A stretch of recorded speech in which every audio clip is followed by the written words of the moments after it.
Coming. Okay. We are recording. Erica, welcome to the pre-show. Real fast, could you say your name a couple times? Sure. Erica Castner. Erica Castner. Well, Erica, we are netcasting going across Blab and YouTube, being a Google Plus Hangout, plus it'll be a podcast and a couple other places.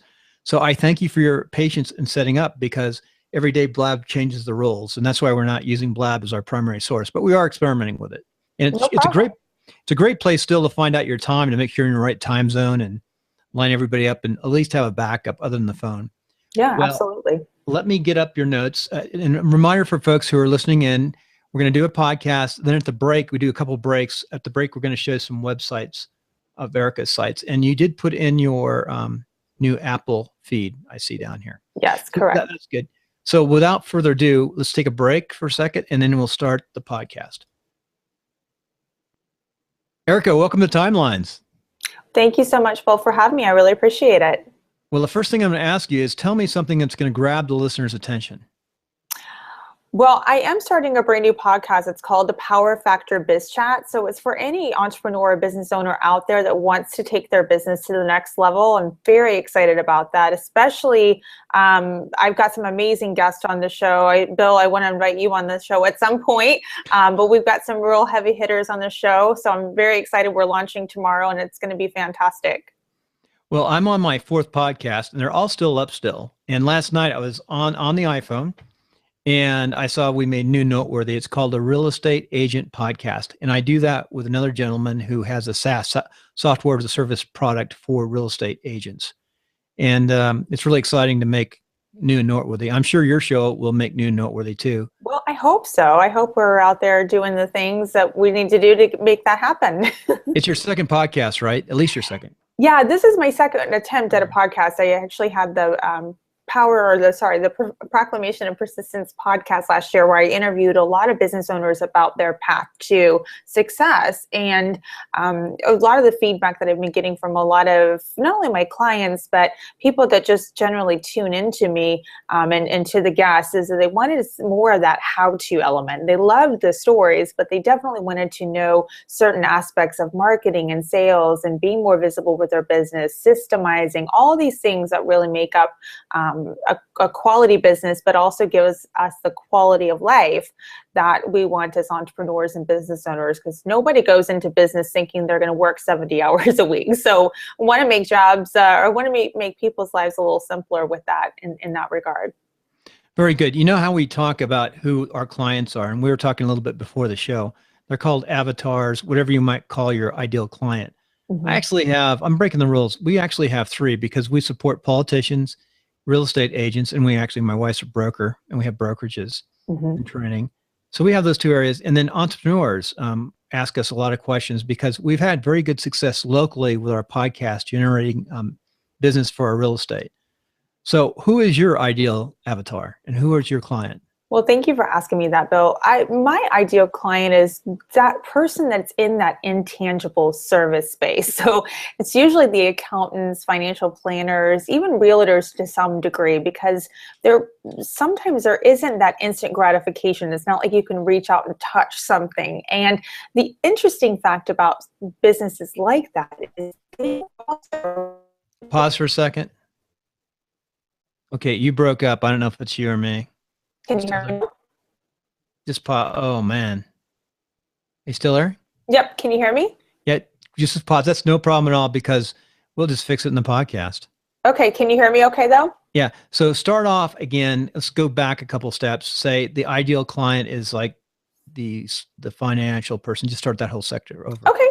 I don't know if that's, I don't think that's me, but it could be me. You have good at what? Broadband I can hear you just fine. Yep. Okay. Go ahead.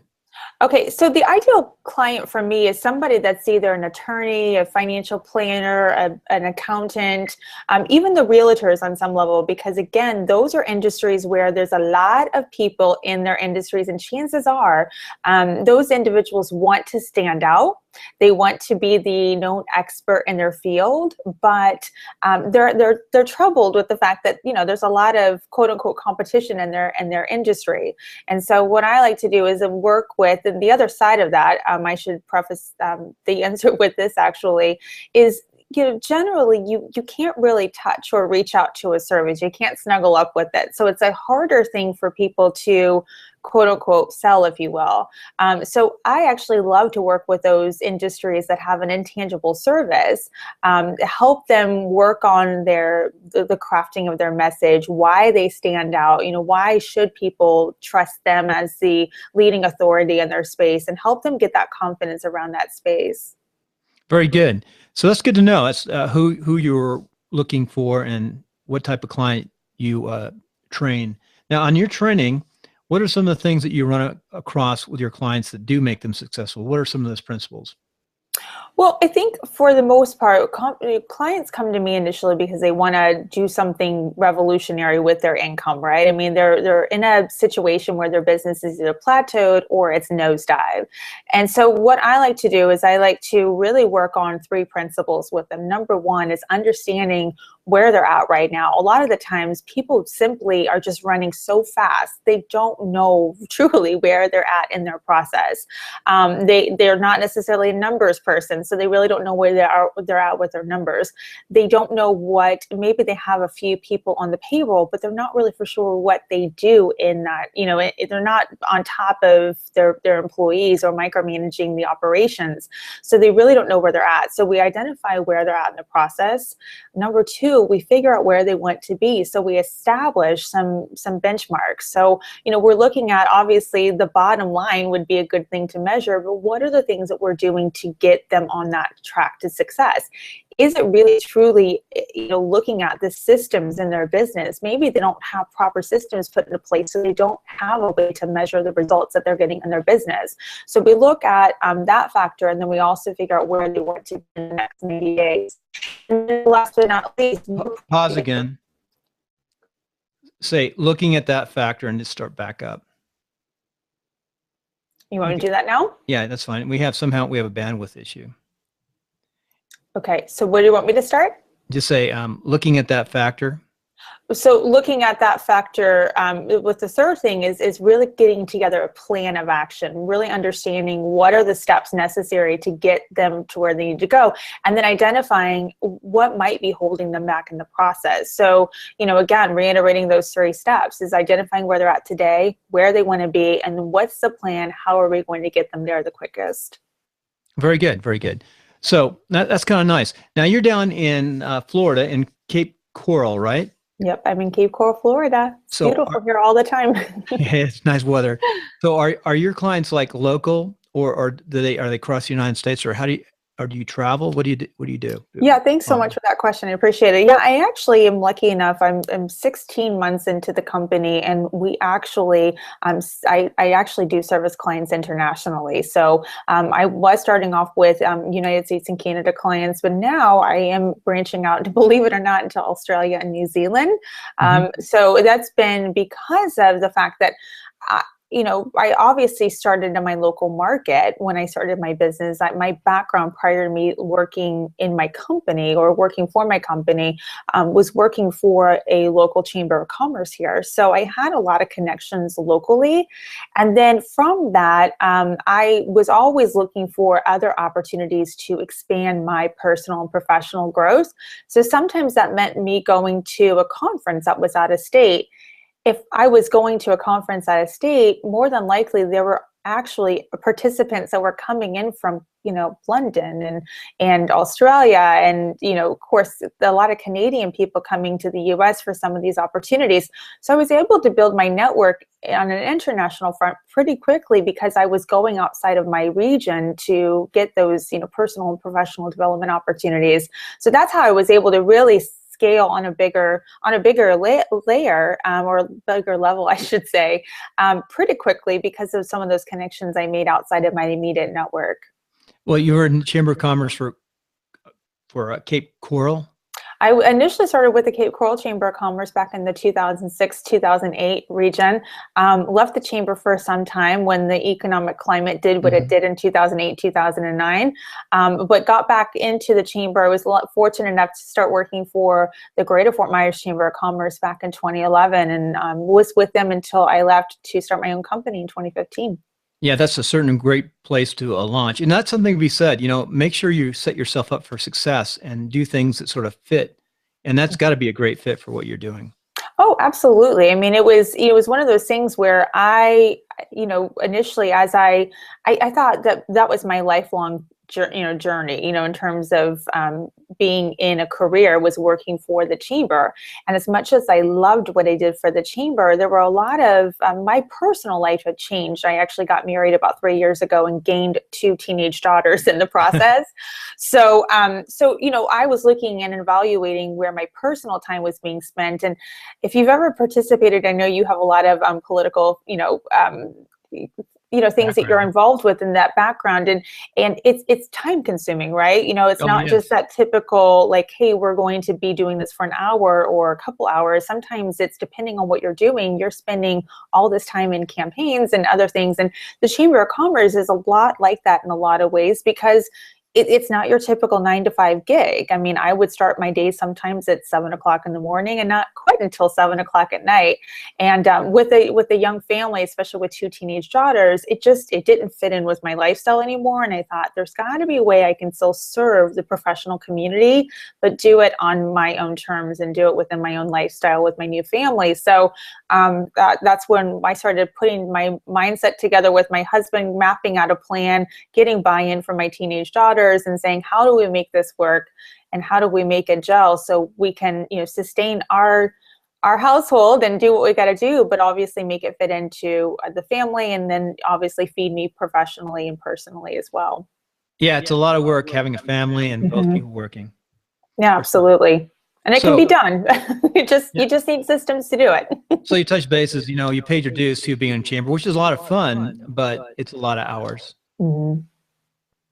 Absolutely. Yeah. And, the only thing I could say about that is, that it was such a rewarding experience. I had a lot of access to the community, and I still do, thank goodness, today, because I built all those relationships, and I left on excellent terms with the chamber. In fact, I was able to stay for a couple of months to kind of transition the new, my successor into that role. So I was in a very fortunate position to be able to gracefully exit out of that position and go right into my business. How big was your chamber? You had an executive director? Yeah, we had an executive director. I was part of the director team. So I was the director of member concierge services, which is a fancy term for membership retention, membership services. So we had about 7 on staff. We had a board of 41, and we had just under 1,000 members. So it was a big organization with a lot of moving parts. And again, it was a lot of fun. I'm still very actively involved with the chamber today. It's just in a different capacity. Yeah, you're actually on the other side, I would guess. Yeah, absolutely. So in the chamber, how big is the area, the Fort Myers area, population-wise? Well, so the Fort Myers area is actually just over like 68,000 residents, and the Cape Coral, the community I live in, at one point had actually, and I'm probably not right on these statistics, but at one point we'd actually reached 150,000 residents. So geographically, it's in terms of land mass, it's the second biggest city next to Miami. But for Cape Coral, it's still very much a bedroom community. I mean, there's definitely a lot more development, professional development coming through, especially through some of the major streets. I remember when I moved into the area 11 years ago, there's this main road called Pine Island Road. Literally, it was still a one-way street, like a two-way lane. And so today, now there's sections of that actually have 3 lanes going either direction. So it's been quite an interesting journey to see the transformation. Now, Fort Myers obviously has its different development projects that are going on, especially in the downtown market. And then South Fort Myers seems to be booming. But Lee County in general is just a huge opportunity for a lot of growth. And the city of Cape Coral and the city of Fort Myers are completely different. So that makes it interesting as well in terms of government and some other things. But yeah, I mean, it's a great place to live, and I get to shovel sunshine in the snow or in the winter. So that's not too shabby. So what I was going to mention though is Chamber of Commerce are really valuable. If you give, you got to give to them to get back. And I was a vice mayor of a city of about 200,000. In our chamber, I remember we had 2 executive officers, and we had a second one that came in from Florida, Gary Plummer. Really liked the guy. He like really turned around this chamber and just really made it vibrant. So leadership and what you can do and getting people involved in the chambers can be really good. Hopefully have great executive leadership. Well, yeah, and that's the other thing too. We really, Collier County, which is the next county south of us, they had a great part. They actually their economic development office and their chamber of commerce is one and the same. But we always had a great relationship with our economic development office, visitor and convention bureau, and a lot of other entities. Yep, I was going to mention the VBD. Yeah, a lot of entities in town that really help support the mission of our organization, which is ultimately to help professionals succeed and businesses flourish. So, again, it relies on a whole village to really kind of put together some of the amazing programs. And again, we had a huge tourism and travel arm of the chamber, but first and foremost, my responsibility with the chamber was really to help make sure that our business members were getting connected with the resources that they needed to grow and develop and take their organizations to the next level. So I was playing matchmaker all day long, which was actually kind of a fun gig. Very good.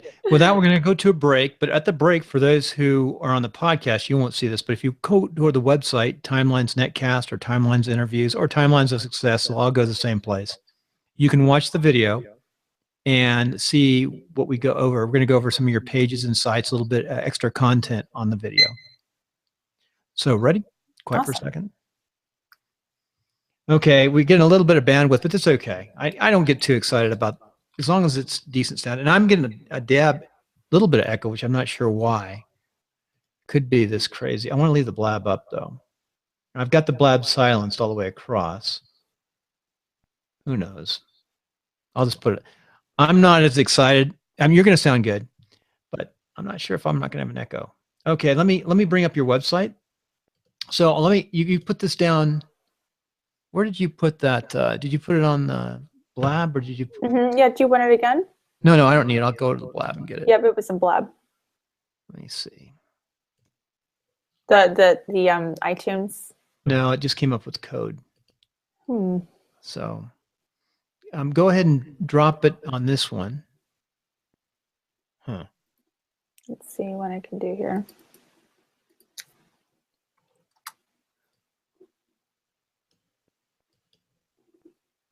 Chat. Okay, that's Apple. I've never seen that. Doesn't look right. What? Is that your feed? That's your RSS feed, I think. I guess. Because what you have to do is you have to go to iTunes. Yep. You go to iTunes. Oh, this is so weird. Hold on 2 seconds. Sorry about that. iTunes. Yeah, really extra content they're getting now. Well, don't worry about it. We'll just no, I'll do it. It takes 2 seconds. We could be watching your screen. I could do it. Unless, I don't know, is it already up? It is already up. Yep, it is already up. Let's see if I can't find it and show folks here. Okay. And we'll share my screen. We're going to go up into, there you are, go open.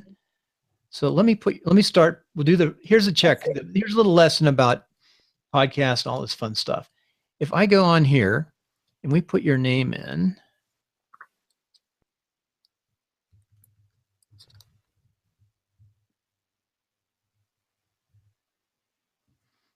see what comes up. No, did I spell your name wrong?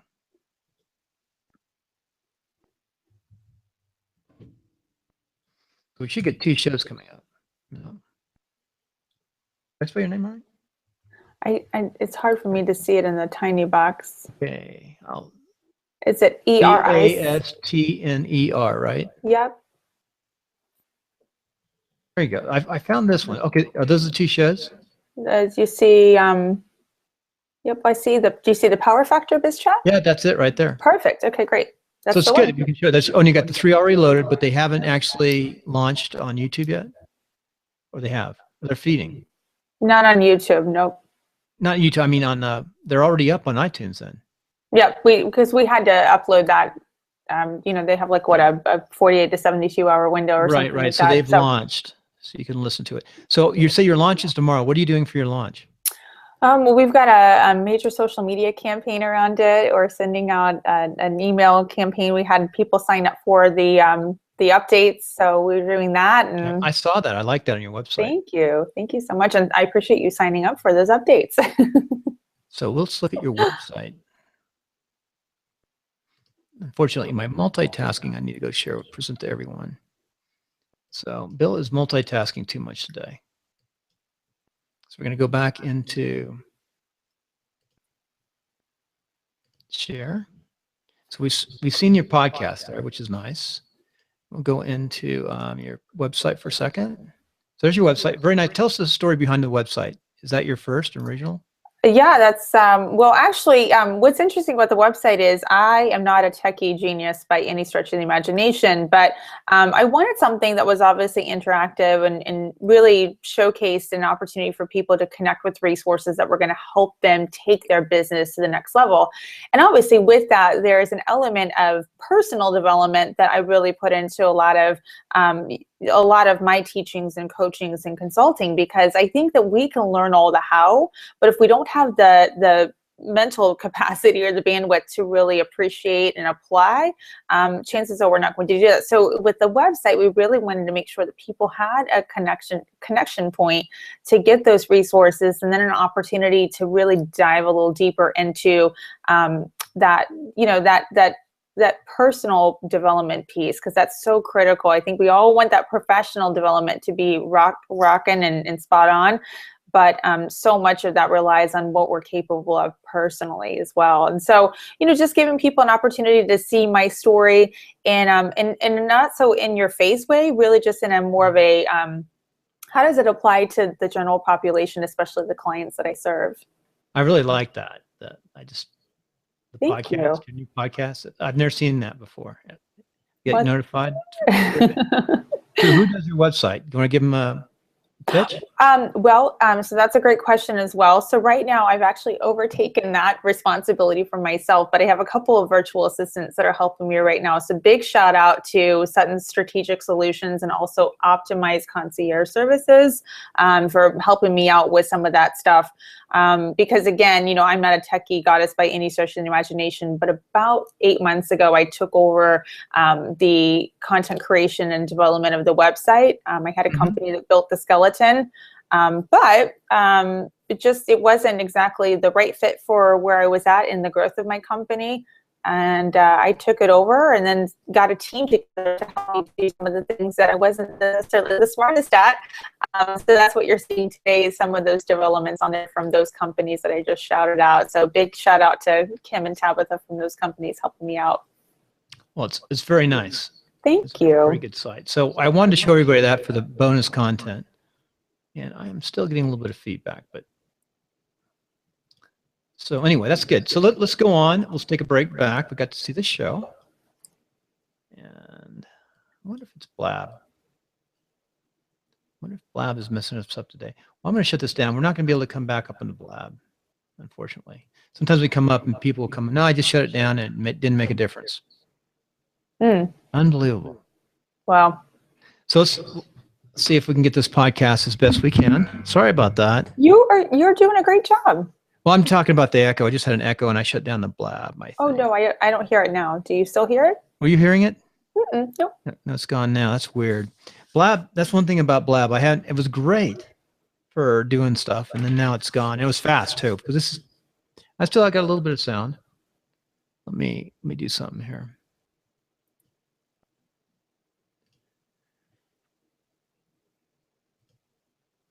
Just make sure that nothing's open. No, we can't shut that one down. Okay. Okay, Erica, coming back off the break, we just had fun showing folks behind the scenes, because we don't edit too much of the YouTube. It's just kind of fun, but we make the best Blab we can. Sound like our sound's going to be good now. Awesome. I love it. I can hear you just fine. So we're talking about the Chamber, the Visitors Business Bureau. A lot of these younger folks, I bet, don't know what those things are. The older folks do in a city. Well, you know what? That was actually one of my my biggest responsibilities, was to engage our millennials and our young professionals into those resources. And what's interesting is that you bring that up, Bill, because I actually, with my partnership with the news press at the time when I was working at the Chamber, had reached out to another person in leadership, and he was actually, connecting with me and saying, "Hey, Erica, we're looking for young professionals that could serve on our Young Professionals Advisory Board." So that was an application process that I went through last fall. Got inducted into that inaugural Young Professionals Advisory Board, but really just looking at strategic ways at how we can engage those millennials, and not only the things that are going on in our local world, but what's going on in the media. How are they plugging in? How are they staying connected? Because quite honestly, Fort Myers, I think when people think about Fort Myers, they think I remember before I even moved here, I thought, oh, that's actually kind of sleepy. Like, that's where you go to retire. And that's not the case at all. I mean, it's definitely coming up in terms of innovation. There's a lot of companies here that are attracting some of those younger millennials to the area.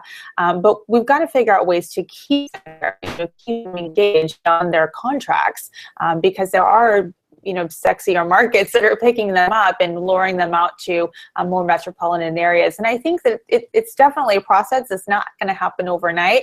I've seen significant shifts in the way that culturally we're shifting more of that art and music, which has a tendency to not only draw the more mature crowd, but it is drawing a more a youthful crowd out there as well too. So there are some improvements in the way that we're engaging and retaining the young millennials. And the chamber was just one of those things that we did, one of those tools that we did help engage with the millennial market. And we actually partnered with another chamber to help us with that stuff as well too. So it's not just, it takes a total village to make those resources available for all demographics.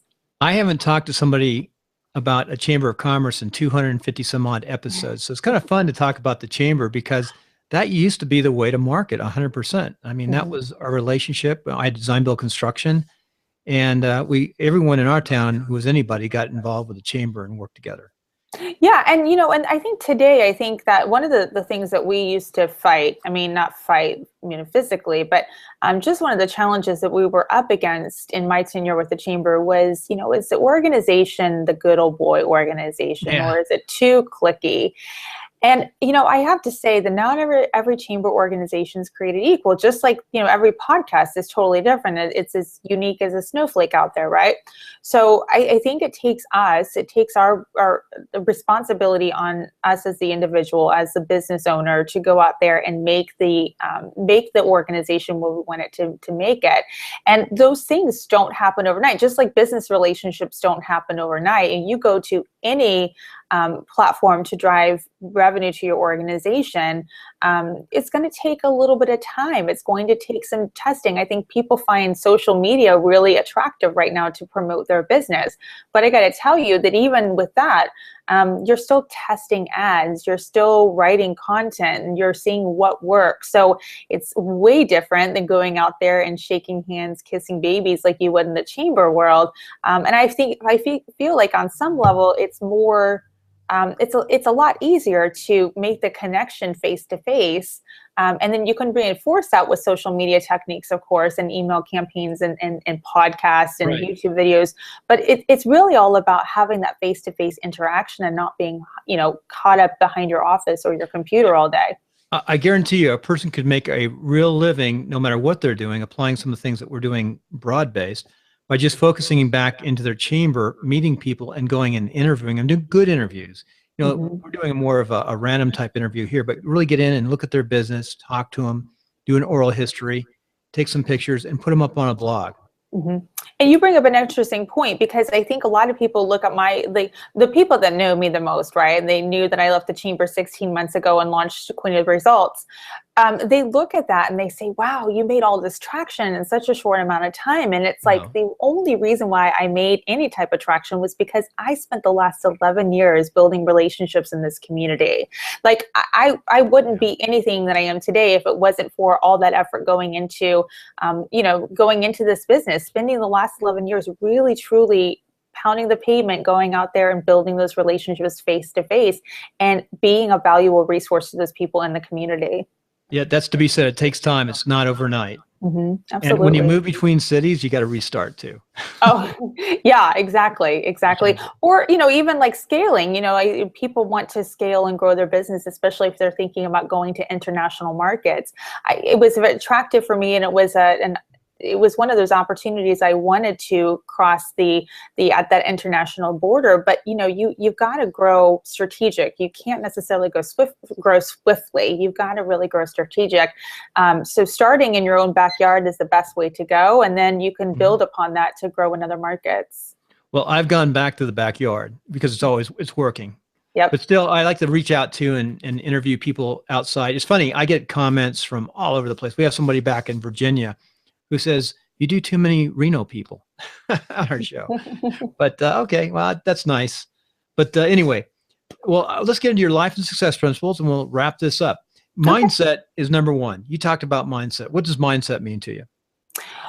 Mindset means a lot of different things to me. I think that we let's just throw professionals into this example for a moment. I think that we obviously have some objectives and things that we want to accomplish when it comes to growing our business, but we also have a lot of messages that are playing in our brain that aren't necessarily serving us or limiting us in a lot of ways. And about 3 years ago, I started putting two and two together and realized that a lot of I was successful in a lot of ways, right? On the surface, I looked great. I had this amazing job. I just got married. Behind the scenes, I had a lot of, I was, quite honestly drowning my sorrows and my stress in a bottle of wine every night, and also eating and shopping and doing a lot of things that were sabotaging my success on the other side of things and fueling me in ways that weren't really the best thing for me to do. So I had to really seek outside help. I had to seek somebody else who could look at my situation from a 30,000 feet view and say, what is it? What are the blind spots that are keeping you from going to great? You're good, but how do we get you from good to great? So, I think for me, with the minute I started doing that personal growth work in my own situation, that's when I started moving the needle in other areas of my business. I started feeling, not that I was in a business per se at the chamber, because I was working for that organization, but I had a huge responsibility to that organization to help our members to be visible in the community. I was a leader in the community, I still am today, but it's just in a different capacity today.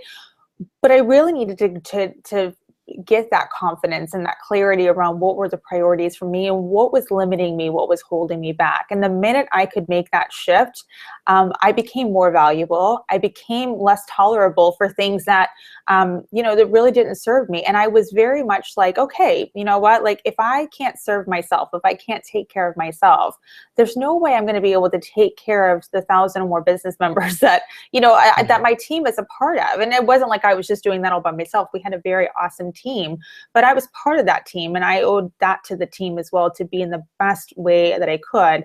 And so I felt that there were a lot of other leaders out there that were in the same boat. They're wearing a multitude of hats. They're listening to old belief systems, like things that their school teachers or parents or siblings or the kid on the playground told them when they were 5 years old, and they're letting that affect them in the business market today. And I thought, that's not cool. I mean, there's a lot of people out there want to do a lot of great things. And so how can we fix that? How can we bridge the gap between having a healthy mindset and getting people to accomplish great things in their organizations and businesses? Very good. Now, number two is always be learning.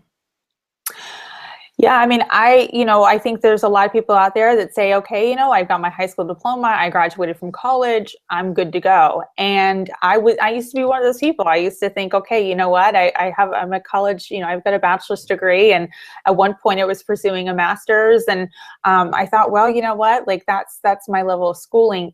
If that's it, if you're not growing, you're dying. I think T. Harv Eker said that. And when that quote entered into my world, it was like, holy crap, if I'm not growing, if I'm not doing things to enhance not only my life but other people around me, then I might as well be, what does that serve? How does that serve? Who does that serve in any way, shape, or form?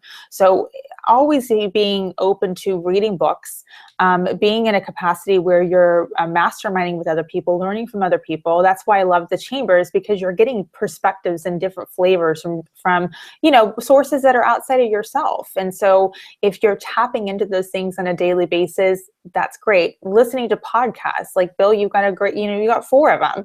So I'm sure out there people can tap into one of those, at least one of those podcasts, and learn something new that they didn't know yesterday. And so that just always doing something to move the needle in learning department. There's tons of resources out there. Just plug into one that makes sense for you and do it.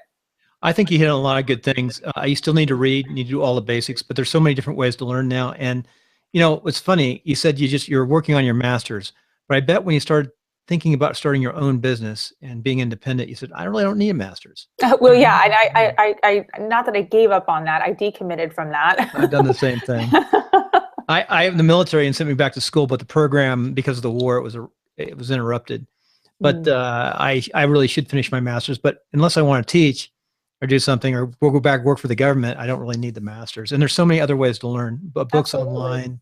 Like I just told, I like to drive and listen to books, and you should always be learning. I think it's easier now than ever to always be learning. I can't imagine somebody not wanting to learn. Mm-hmm. Well, right. I mean, because again, it's that, if you're not growing, you're dying. If you're not doing something to challenge yourself, on some wavelength, whether it's mentally or physically, emotionally, spiritually. I mean, those are all things that really move the needle for a lot of areas in our life. And it's all about just learning different perspectives sometimes. It doesn't mean that everything out there is a good fit for everybody, but just applying some sort of, key learnings into your daily practice is definitely beneficial. Next, take responsibility for your actions. Oh, this is a huge one. Yeah, I mean, so, everybody out there could probably identify with, having some sort of relationship or some sort of bad business deal, or some sort of, oh gosh, I wish it would have worked out differently in that scenario, or whatever scenario. And I know I'm generalizing right now, but I think back at the time that I was actually going through my transformation in my personal development world, but that was 3 years ago. I was putting a lot of responsibility on previous relationships that were sucking the energy and sucking the life out of me and my happiness. And I was like consciously and subconsciously putting a lot of blame on those other people, when I was like, well, Erica, you're at least 51% or 49%. I mean, either way you look at it, I mean, somebody's always going to be like 51 or 49% part of the problem. So, yeah, that sucked that happened to you, but you've got to start taking responsibility for, the way you portrayed that situation. I think you can continue to be a victim, but if you don't take yourself out of that situation, guess what? You're putting yourself into that situation. So there's tons of resources out there. A lot of resources are free. We just have to be able to be resourceful and step outside of our own, unless you're trapped, I get that. If you were trapped in a hole somewhere and you couldn't get access to those things, then yes, okay, I understand that. But, with smartphones and the internet really being at our fingertips today, there are a ton of resources to get us out of just about anything: drinking, divorce, bankruptcy. So tap into those resources, or phone a friend, somebody that knows something more than you do to help you with that situation. Start taking responsibility for your situation. Very good. And the last 2 I'm going to tie together. Focus on your journey and ask questions. Yeah. So, the journey itself is not always going to be rainbows and sunshine. I know that from experience in my 30-some years on this planet. And especially in the last 16 months, growing a business has definitely had its own challenges, but I've got to focus on the journey. I can't necessarily focus on the end result. When I start focusing on the end result and focusing on, well, if I get this milestone, if I accomplish this, I will be happy. It has a tendency to cloud my perception on things that are happening along the way that could be a lot better if I was focusing on the journey instead of the result. And then the last one, asking questions, that is something that I'm constantly enforcing, not only in the clients that I work with, but even myself. I mean, I find that sometimes I'm not asking enough questions about the process. I find myself going into situations that, could have gone a little bit better if I just would have pressed on and asked a couple more questions to get more definitive answers. So if you don't understand something, it's okay to ask questions. Most people, and you can also, like if people are asking you questions, so obviously in my coaching and consulting firm, a lot of people are seeking my opinions or my answers to their questions. And I might not necessarily have the answers to those questions, but I think I'm resourceful enough and I have a big enough network to where I can tap into my network and resources and say, okay, who or what do I have in my back pocket that can help support this person? So sometimes it's asking enough questions to make sure I'm pointing people in the right direction. But if you don't know the answer and you're not sure of it, don't be afraid to ask those questions. It can save you a lot of time, money, and energy in the long run if you do it up front. Very good. And you mentioned a book, Man's Search for Meaning. It's kind of an interesting book. I'm looking at it right now. Yeah. Have you ever read it? No. It's an unusual book for the list. Yeah. So it was interesting. My coach, actually, when I was going through my coaching certification process, I was actually a book that was recommended on his list, and it was a gentleman. It was a true story, and he was actually gobbled up in a concentration camp, and his wife and family ended up off there. And so, the purpose, I don't want to spoil the book, but the purpose of the story was really to talk about, like, don't look at the situation that you're in. Try to find meaning in it. Try not to say, woe is me. Look for the meaning within the situation. And, he never did find his wife. In fact, his wife was pregnant, never did find his wife, but he made it out of there alive. I know who he is. Yeah. And his book. It's such a compelling story. And just talking about the, just the what he endured in that concentration camp and all the situations, and he never looked at it as a, well, why did this happen to me? It was like, why did this happen to me? And what am I going to do once I'm out of here? And how is this going to fuel my journey moving forward?